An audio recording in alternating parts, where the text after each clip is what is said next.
Hello, this is Tim Stutler. Welcome to a Goodlettsville Church production. Here in the fall of 2022, my wife and I had the joy of traveling to Israel. It was the first time that we were ever able to go.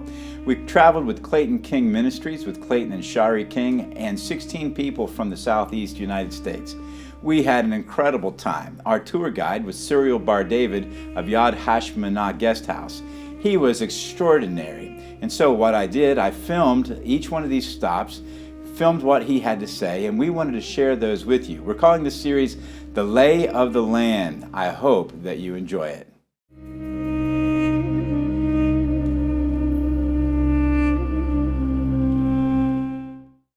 In this episode of The Lay of the Land, we are now in Jerusalem, and we are at the Pool of Bethesda that has a long history. It is quite a remarkable site with all kinds of remnants of things that date back before the time of Christ and that have been affected by the Byzantines, by the Crusaders, by the Muslims.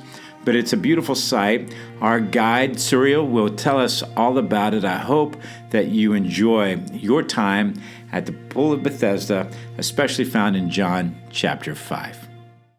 Yes, John chapter 5, first 9 verses. Sometime later, Jesus went up to Jerusalem for one of the Jewish festivals.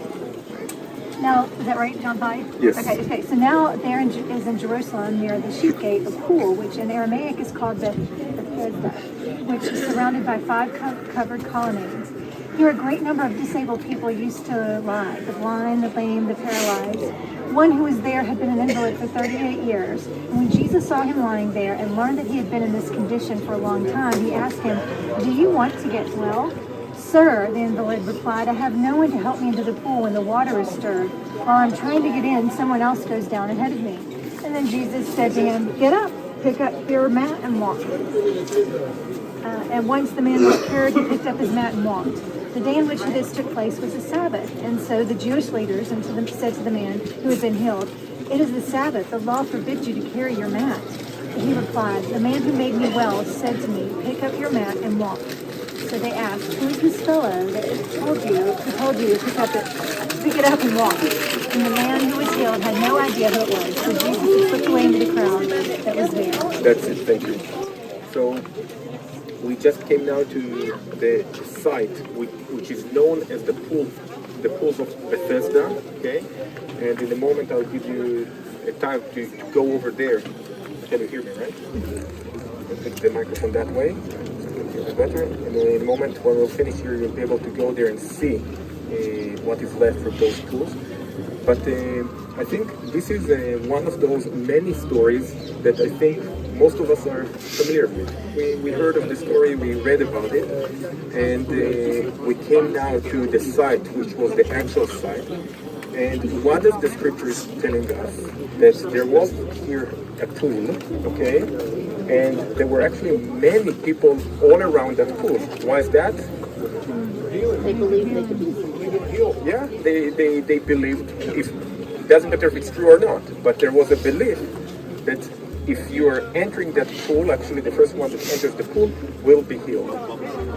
And we see that Jesus is coming over here, okay? He's coming to that pool, and he's looking around, and he sees a person, and it says that that guy was laying here for how long?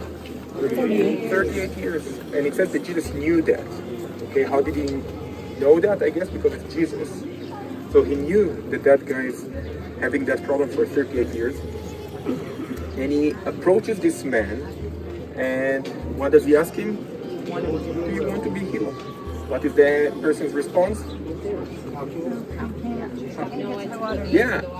He said, well, look at me, I'm laying on the ground, and the water every once in a while, we don't know if it was once an hour or once a day, or we don't know, the water are moving, okay, according to some versions of the Bible. By the way, it says that the angel of God will come down and stir the water, and then people will jump inside.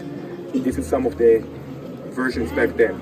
So, is it the angel of God or not? It doesn't really matter. Still, people come here all together because they have the faith that this is a healing pool. Now, Jesus is asking him a question. That guy's answering, there is no one to help me. What if Jesus responds?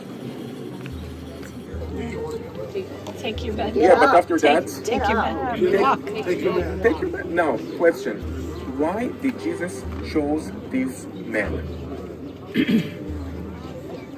I'll start with different questions. How many people would you expect to find over here? Hundreds. Hundreds. I would say that today in the modern days, if you would have, someone, maybe yourself or your children or your husband or wife or parents that suddenly has a terrible, maybe even like a fatal disease, I guess we will all try to do our best to find solutions, to consult with doctors. And if someone will tell us, listen, there is no cure for that disease, but we will read suddenly about some doctor that says something else in a different town, what would we do? We go there. So you know what, I don't care. I mean, there is no options basically. So we're heading all the way to that place, and we will try to see if whatever this guy is saying can work. If it's eating some kind of a powder, or smelling some flower, or climbing on a high mountain. If that will save me or my child, I'll try to do that. If that's the case, you can imagine how many people in an ancient world that you didn't have really good doctors and no medicines and anything like that, how many people would actually gather around that pool? Probably hundreds of people, all waiting for that moment that suddenly there are some waves, the water start to move for some reason, and then they jump inside. So when Jesus is entering, and you have 200, 300, 500 people all laying around that pool, why did Jesus choose that man? Maybe the longest, okay? Also, wasn't there a tradition that after a certain age, you couldn't necessarily be healed? Not that I know of. Not that I know of. Maybe there is. I just don't know. But I'd say that the Bible doesn't tell us why. That's the truth, right? It doesn't tell us, many times it gives us some information, but it doesn't tell us why certain things happened. And again, when I was guiding here and still guiding here for 15 years, every time this question is being raised, so why this specific man? And there are all different options, maybe he was laying for maybe he had the most terrible disease, maybe he had the longest time, maybe Jesus saw something in him that was different than the others. It doesn't tell us. The truth is that this man showed no faith.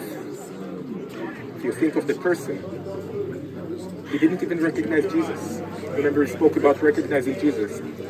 The whole event took 30 seconds. Imagine we're now standing, and suddenly a guy that none of us knows is coming beside one of us. He's asking you, I know, do you have a pen? Why do you need? Or yes, I do have. Okay, can I use it for write something? You give him, he writes, and he goes away. That's exactly the same time that it took Jesus to talk to this person. You want to be healed, there is no one to help you. Okay, pick your bed and go. And Jesus goes away. This is how fast it was. Jesus doesn't see any faith in this person. The person doesn't know Jesus. The person doesn't approach Jesus. We can say, well, there were sick people, blind people, people that came to Jesus asking him to be healed. And then he would respond. We don't know why Jesus was doing that. But what do we know? I would say that when we think of the entire event, and this is the way I take it, and again, it doesn't say anything like that in the New Testament, is that I see myself over there, and I think that it fits to each one of us. What does it mean? Many times I would ask myself, how come Jesus chose me to believe in him? I'm Jewish, I'm an Israeli, I'm from a nation that doesn't know Jesus, doesn't believe in Jesus.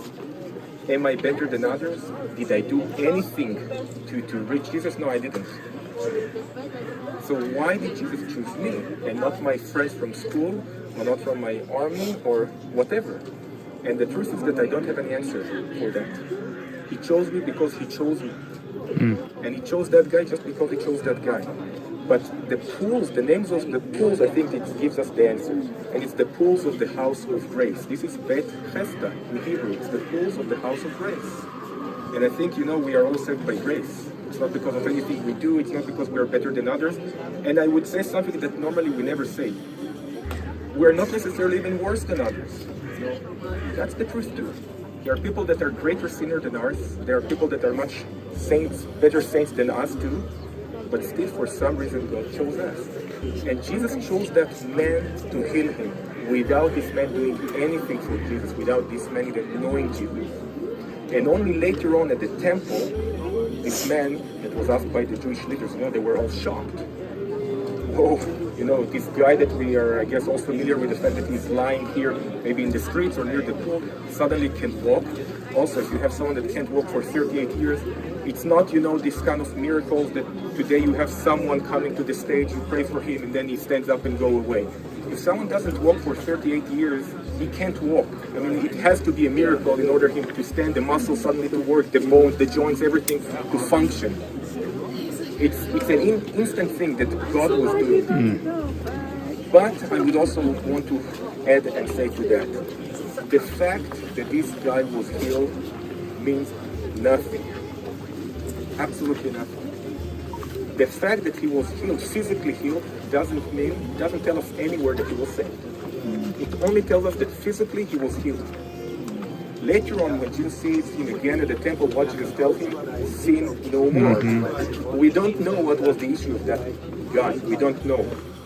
But normally when you read all those events about people being healed in the New Testament, somehow we always automatically think, okay, so these guys were good guys, they were suddenly part of those maybe followers of Jesus, they became followers of Jesus. Absolutely not.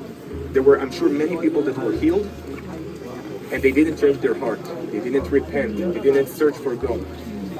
And when I'm saying that when we are chosen for some reason, which we don't know why, but we're chosen, each one of us is chosen by God to know Him, to follow Him, to believe in Him, we have a responsibility on our shoulders. This is what I think. We have a responsibility as believers. We have a responsibility to share the gospel. Not necessarily, we don't necessarily need to go to the other side of the earth in order to be missionaries, but wherever we are, it can be with our families, with friends, with neighbors, at school, university, whatever, just to be a testimony, because there is a responsibility. We were chosen by God. We don't know why. We don't deserve it. We are not better than others. It's a grace, and we must share it. And I would say that this is the way that I take the pulse of Bethesda, concerning the grace that we all share by believing in Jesus.